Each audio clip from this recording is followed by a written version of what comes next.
couple months ago, the dealership advised me that I needed a brake job on this truck. They wanted $600, and they also mentioned resurfacing the rotors. Problem with these rotors are they're not the best. Actually, they're warped due to the constant heat, and now I'm down to the metal, so they're actually scarred. I'm gonna change them out. I bought a whole set of rotors and brake pads by Power Stop, and you can order those online. Costs about $189 plus the tax, so you're looking at about $200 versus $600 of what the dealership was going to charge me using the same old equipment, which in the long run was not going to pay. But starting off, you want to do is to take the lid off of your reservoir, your brake reservoir, because we are going to be compressing the calipers, and so that fluid is going to backflow back into the reservoir. The things you're going to be needing, you're going to need, if you're going to do it by hand, in other words, a wrench or so, you need a 17 millimeter for taking the brake caliper, and obviously you need a lug nut wrench and stuff. I'm going to be using part of my compressor with my I'll show you what I'm going to be using here. It's called an Onyx Stubby. This is actually a really nice gun. Not too heavy. You have forward and reverse. 3 settings for the reverse, 3 settings for the forward. And it's a 1/2 inch. So anyway, let's get to it. So the first thing in order is to go to your master brake cylinder, and we're going to remove this cap. I am going to jack the truck up, but I'm going to put stands underneath for safety. I recommend it to anyone who's going to be doing this. This should be a straightforward job. No more than an hour, I would say.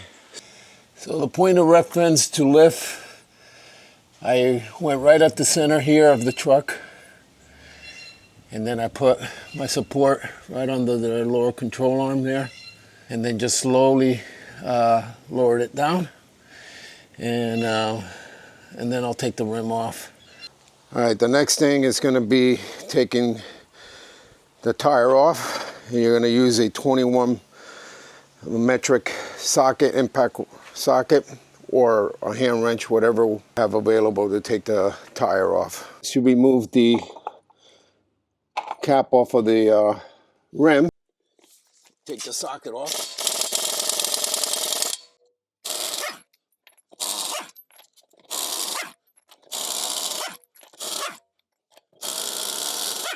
Apparently it looks like I don't have enough PSI on my line here. This is a long hose, so I have to go readjust my my tank. So if you can see, I'm scored here.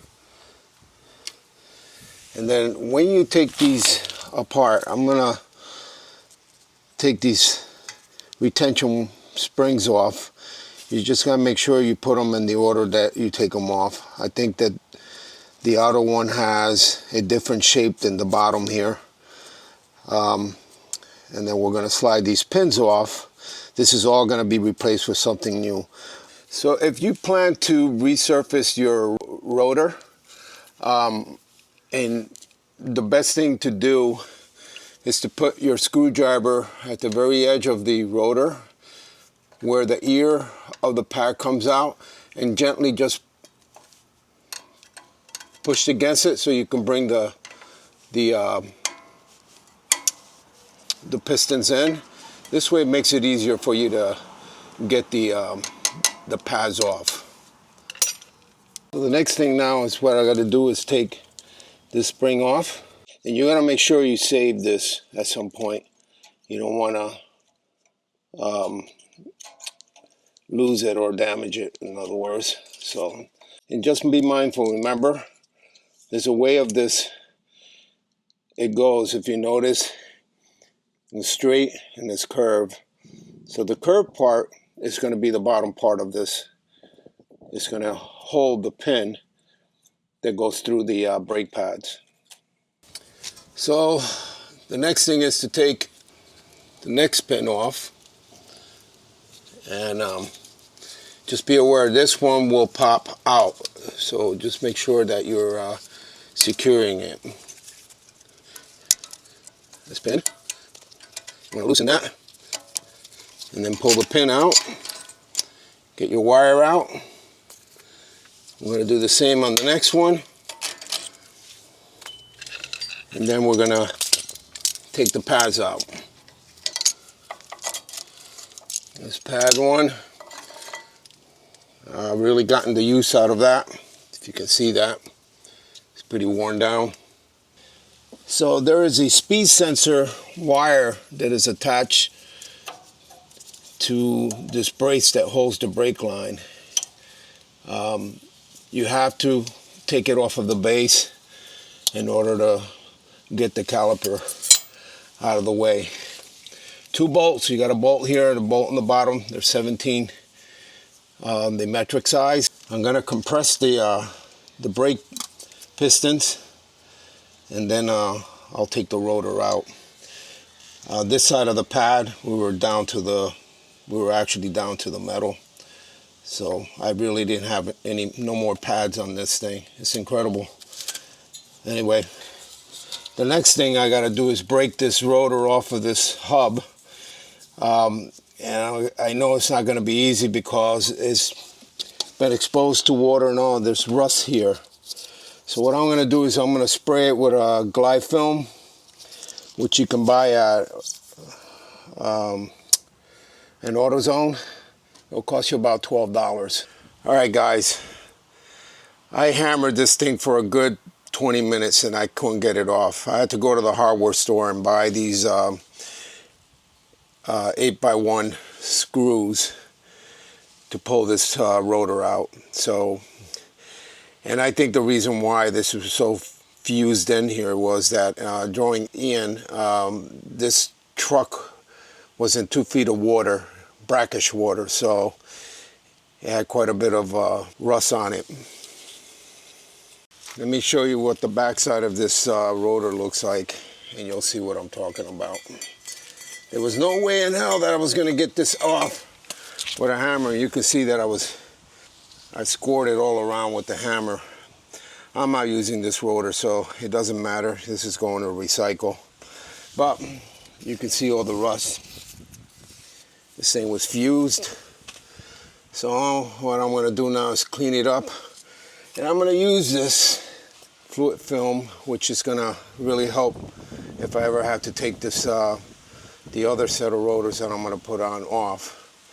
I'm going to clean my my caliper. I'm going to compress it, and then I'll just remount all this up again and then go to the other side. I'm not even going to show the other side because basically one side should just repeat the other.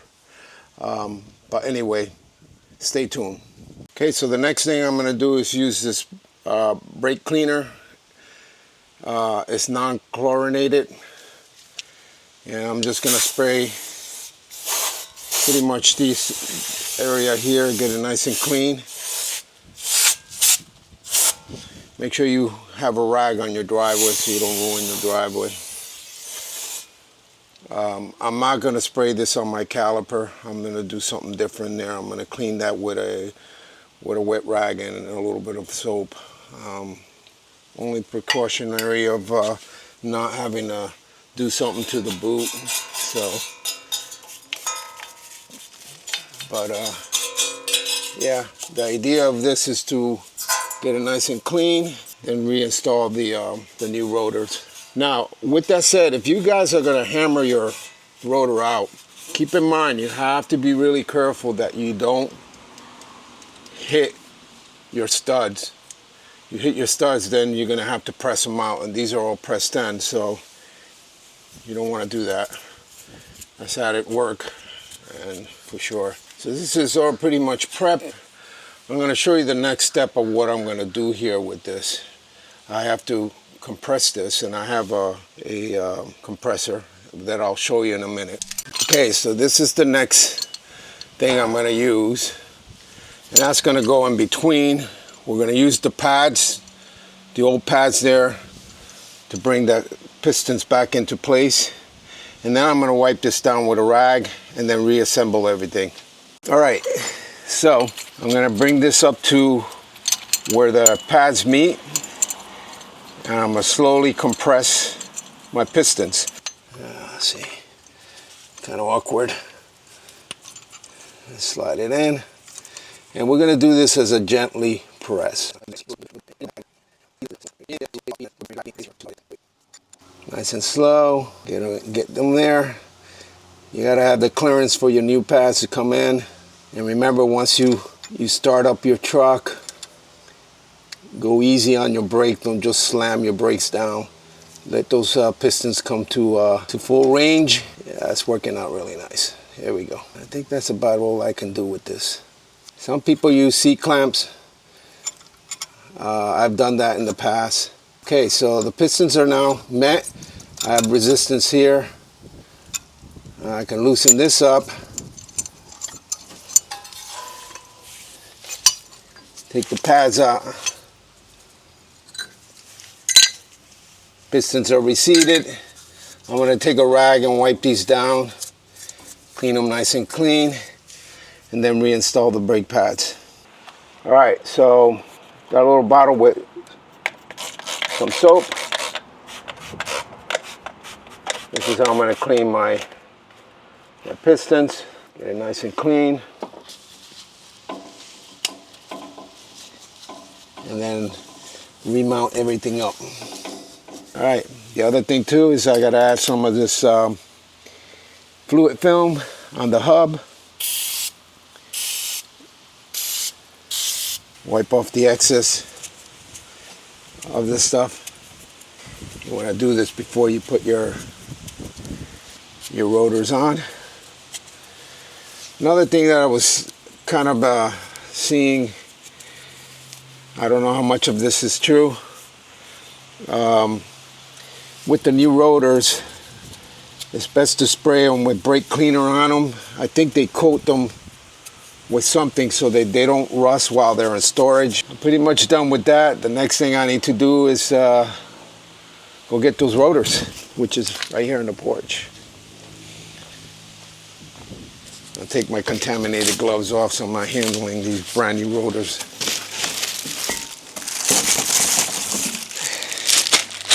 I have to say, these are really nice. They're heavy as crap. So I will spray these down a little bit just to get them cleaned out. Make sure I put this bag on.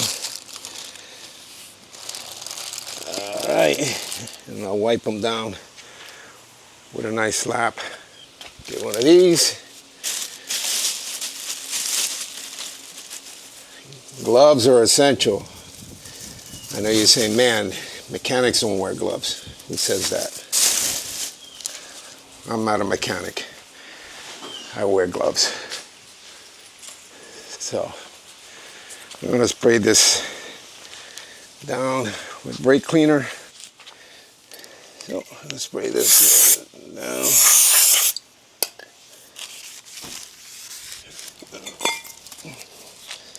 Night and day with new stuff.